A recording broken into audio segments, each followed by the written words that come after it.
दोस्तों, स्वागत है आप सभी का सुरुचि स्टडी पॉइंट पे।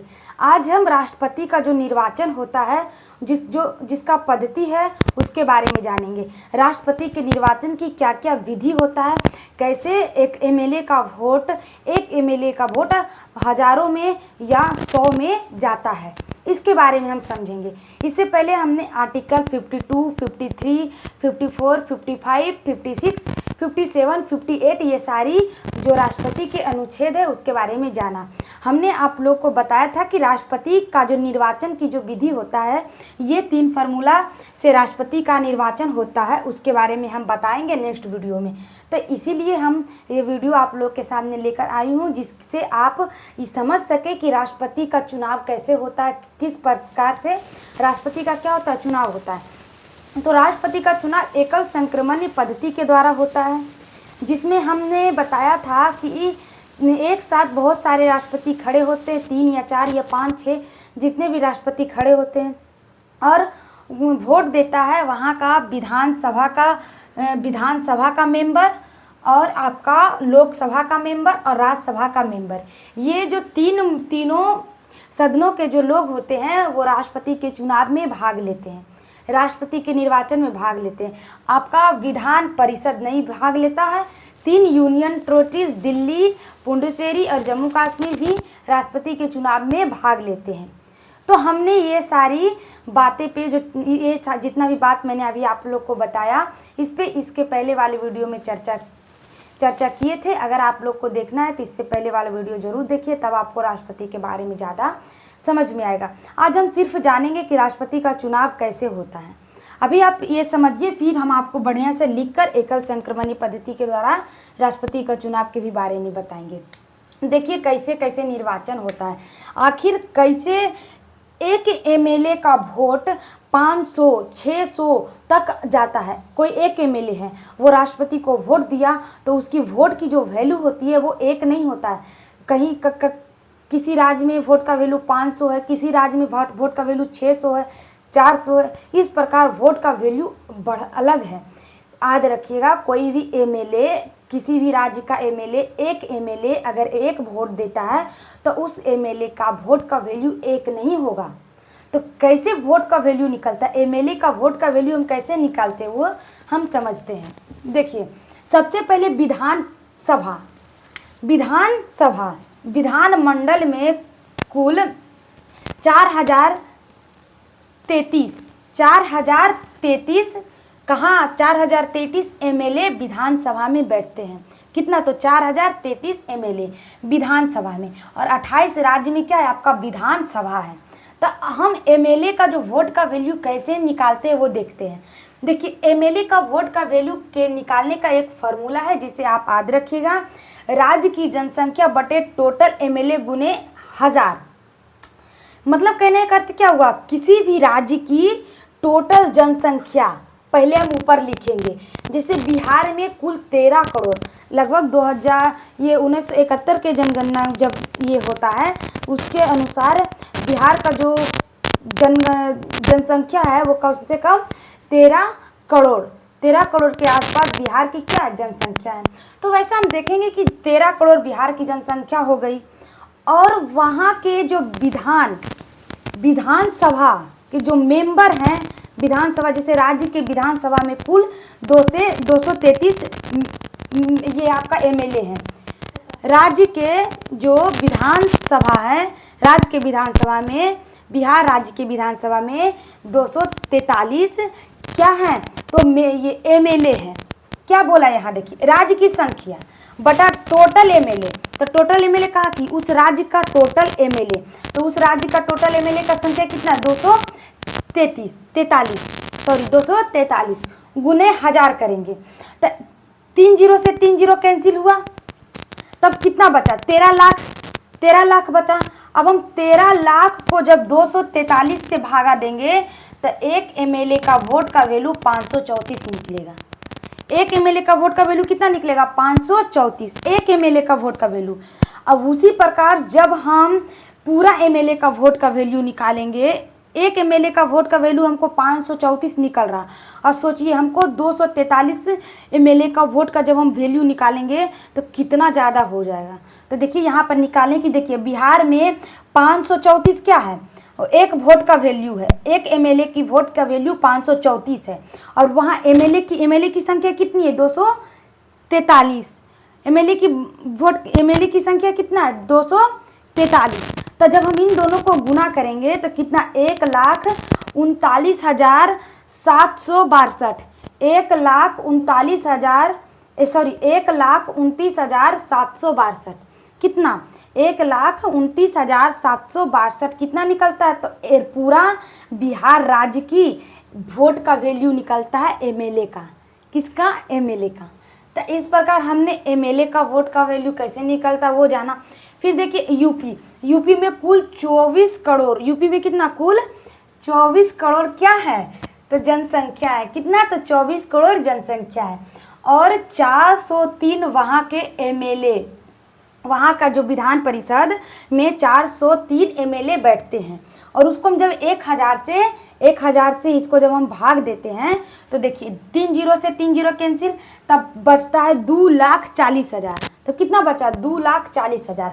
जब हम 2,40,000 को 403 से भागा देंगे तो एक एमएलए की वोट की वैल्यू 595 आता है। तो इस प्रकार एक एमएलए की वोट की वैल्यू कितना है, 595। कहाँ का, यूपी का।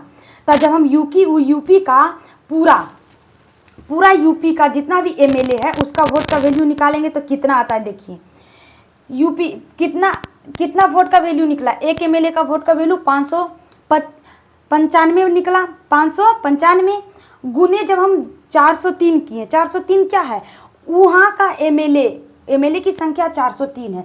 जब हम ये दोनों को गुना करेंगे तो 2,39,785 क्या निकलता है, वोट का वैल्यू निकलता है वहाँ के एमएलए का। तो इस प्रकार क्या निकलता है, एमएलए की वोट की वैल्यू निकला। तो एमएलए का तब जब हम टोटल राज्य 2800 राज्य का जब हम एमएलए का वोट का वैल्यू निकालेंगे, 2800 राज्य की एमएलए का वोट का वैल्यू निकालेंगे तो कुल 5,43,231 के आसपास निकलता है आपका वोट का टोटल वोट का वैल्यू। अब ये हो गया विधानमंडल में विधान सभा का वैल्यू निकला, एमएलए का टोटल वैल्यू निकला।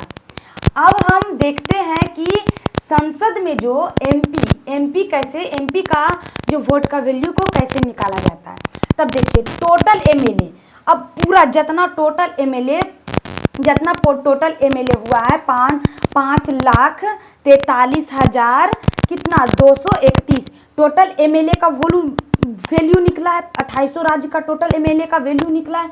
तो वही कहा है कि एमपी मेंबर ऑफ पार्लियामेंट में जैसे लोकसभा और राज्यसभा के सदस्यों की सीट का वैल्यू जब हम निकालते हैं तो टोटल एमएलए के वोट बटा टोटल एमपी के वोट पे जब हम भाग देते हैं तब हमारा निकलता है क्या, 700 आता है। क्या आता है, 700 आता है। मतलब एक एमपी का वोट का वैल्यू 700 होगा। देखिए कैसे किया, टोटल आपका एमएलए का जब टोटल एमएलए का वोट में आप टोटल एमपी के वोट को मिलाते हैं तब आपको वहाँ का एक एमएलए का वोट की वैल्यू 700 निकलता है। क्या निकलता है, 700 निकलता है।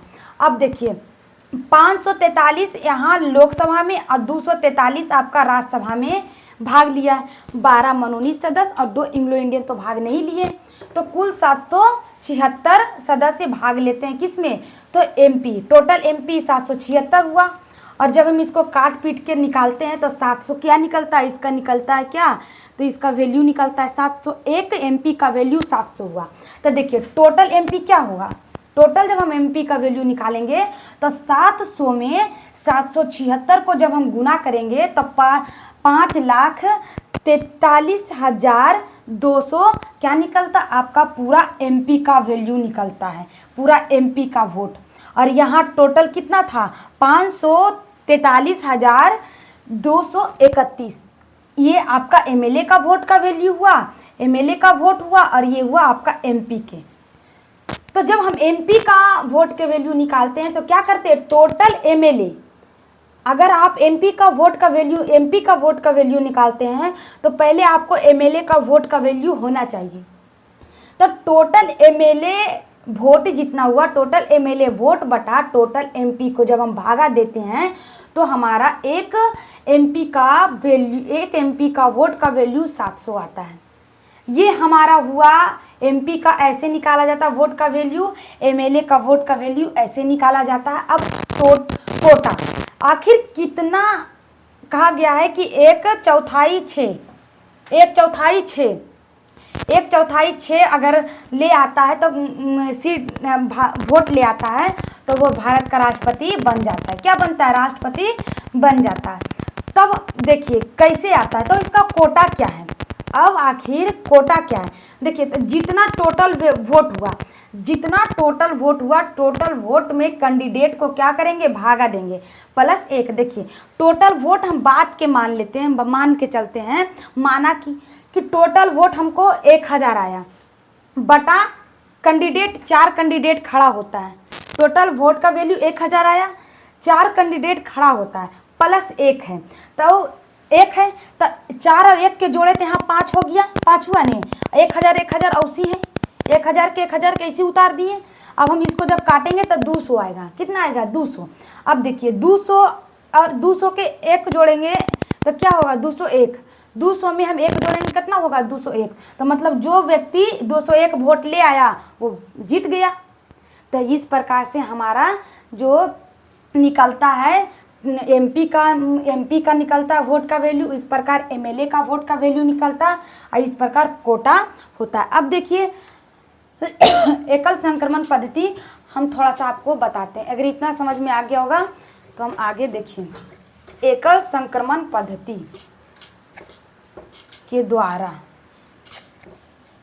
देखिए, अब एकल संक्रमण पद्धति बात का मतलब कि एक राष्ट्रपति, बी राष्ट्रपति, सी, ये 3 गो व्यक्ति खड़ा हुआ चुनाव में। किसका चुनाव में, तो राष्ट्रपति के चुनाव में 3 गो व्यक्ति खड़े होते हैं।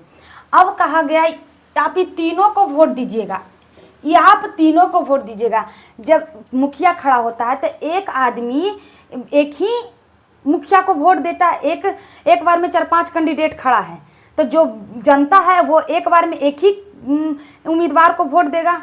ये नहीं कि फलाना पार्टी को भी दे दिए, उसी के साथ साथ ऊ चाचा के भी दे दिए, ऊ चाचा के भी दे दिए, ऐसे नहीं होता है। आप एक बार में अगर एक बार में आप 2 वोट दे देते तो आपका वोट को काउंट नहीं होता, वो वोट आपका रिजेक्ट हो जाता है। लेकिन जब राष्ट्रपति का चुनाव होता है तब कैसे होता है, कहा गया है आप तीनों को वोट दीजिए। आपको अगर सबसे पहले ए अच्छा लग रहा है तो आप ए को 1 नंबर पे रखिए, उसके बाद आपको बी अच्छा लग रहा है तो बी को 2 नंबर पर रखिए और सी को 3 नंबर पे रखिए। फिर कोई आदमी उठता है उसको सी अच्छा लगता है पहले, तो सी को 1 नंबर पे रखा, उसके बाद उसको बी अच्छा लगता है तो 2 नंबर पे, फिर इसको ए अच्छा लगता है तो 3 नंबर पे, फिर एक इंसान उठा फिर कहा नहीं हमको सी अच्छा लगता है तो फिर 1 नंबर पर, हम इसको 3 नंबर पर रखेंगे, हम इसको 2 नंबर पे। फिर एक व्यक्ति उठते हैं जो कहते हैं कि नहीं हम इसको क्या करेंगे 1 नंबर, इसको हम 1 नंबर पे रखते हैं, इसको हम 2 नंबर पे रखते हैं, इसको 3 नंबर पे। फिर कोई व्यक्ति उठे और इसको कहें 1 नंबर पर हम इसको देखना चाहते हैं और हम इसको 3 नंबर पे देखना चाहते हैं, इसको हम 2 नंबर पे देखना चाहते हैं। अब देखिए प्रथम चरण का चुनाव होगा, कितना, प्रथम चरण का चुनाव होगा। तो प्रथम चरण का चुनाव में देखा जाएगा कि एक नंबर पे कितने व्यक्ति ने रखा है, किन किन चुनाव जो कैंडिडेट खड़े हुए हैं, तो उसको जनता ये आपका जो मेंबर है वहाँ के वो कौन किसको 1 नंबर पे रखा है। मतलब नहीं समझ में आया। जैसे कि देखो बी है, सी है, तो जो वोट दे रहा है वो किसको 1 नंबर पे रखा है। पहले 1 नंबर वाला को हम देखेंगे, 1 नंबर वाला को देखेंगे कि पहले 1 नंबर वाला को के रखा है, तो सबसे ज़्यादा 1 नंबर किसके पास है ये देखेंगे। 1 नंबर वाले को कौन चुना है, ज़्यादा के चुनता है। देखिए तो बी में 1 नंबर की है, 2 व्यक्ति 1 नंबर पे रखा है बी को, 2 व्यक्ति 1 नंबर पे रखा है ना बी को, तो इसको हम 2 व्यक्ति लिखेंगे। और फिर सी में भी 2 व्यक्ति 1 नंबर पे रखा है, 2 व्यक्ति कहा कि हम सी को 1 नंबर पे रखते हैं, फिर 2 व्यक्ति बी को 1 नंबर पर रखा है, तो हो गया अब देखिए ए में एक के नंबर पर है, तो इसको क्या है, एक नंबर वाला कट गया, ये तो एक के आदमी इसको पसंद किया है। बी को दो आदमी पहला नंबर पर पसंद किया है, और सी को भी दो व्यक्ति पहला नंबर पर पसंद किया है। तो इस कंडीशन में ये मैच ड्रॉ हो जाता है। क्यों हो जाता है, नहीं राष्ट्रपति बनता है, नहीं राष्ट्रपति बनता है, ये तो हटिए जाता है। इसको कोई एक नंबर पर पसंद नहीं किया है, एक आदमी पसंद किया है, एक से ज़्यादा आदमी इसको नहीं पसंद किया है। लेकिन जो बी वाले हैं, बी को एक से दो आदमी पसंद करते हैं, नहीं दो को कहता है कि नहीं बी ए होना चाहिए, फिर एगो उठता है कहता है, दो को कहता है नहीं सी होना चाहिए, तो इसमें ड्रॉ हो जाता। तब अब ये दोनों में की होगा, वोट होगा, तो देखा जाएगा अरे देखो तो इसमें दो नंबर वाला पर किसको ज़्यादा रखा है, दो नंबर ज़्यादा किसको मिला है, तो दो नंबर किसको मिला है, बी को मिला है, बी को मिला है दो नंबर। देखिए सी में तीन ज़्यादा हैं, सी में दो नंबर पर कौन कितना व्यक्ति रखा है, एक व्यक्ति सी को दो नंबर पर रखा है, एक व्यक्ति सी को दो नंबर पर रखा है, लेकिन बी को दो व्यक्ति ने बी को दो नंबर पर रखा है। दो गो व्यक्ति उठा कहा हम बी को रखना चाहते हैं दो नंबर पर, फिर एगो व्यक्ति उठा फिर कहता हम बी को दो नंबर पर रखना चाहते हैं। तो इसमें क्या हुआ, बी को कितना नंबर पर, दो व्यक्ति ने बी को दो नंबर पर रखा, और सी में एक गो के रखता है, सी में दो नंबर पर एक के आदमी रखा, और जो बी है, बी में दो व्यक्ति ने दो नंबर को चुना है बी के लिए। तो इस कंडीशन में बी क्या बन गया, भारत का राष्ट्रपति बन गया। तो ऐसा ही क्या एकल संक्रमण पद्धति के द्वारा भारत के राष्ट्रपति का क्या होता है, चुनाव होता है। आज हम जो भारत के निर्वाचन कैसे, भारत के राष्ट्रपति का जो निर्वाचन होता है कैसे होता है, अनुच्छेद जो 55 में है ये सारी विधि को बताया गया है। अनुच्छेद 55 में क्या है कि कैसे कैसे राष्ट्रपति का चुनाव की प्रक्रिया अनुच्छेद 55 में बताया गया। तो आज हम इतना ही रहने देते हैं, नेक्स्ट वीडियो में आप लोग को राष्ट्रपति का अगला टॉपिक जानने को मिलेगा। जय हिंद।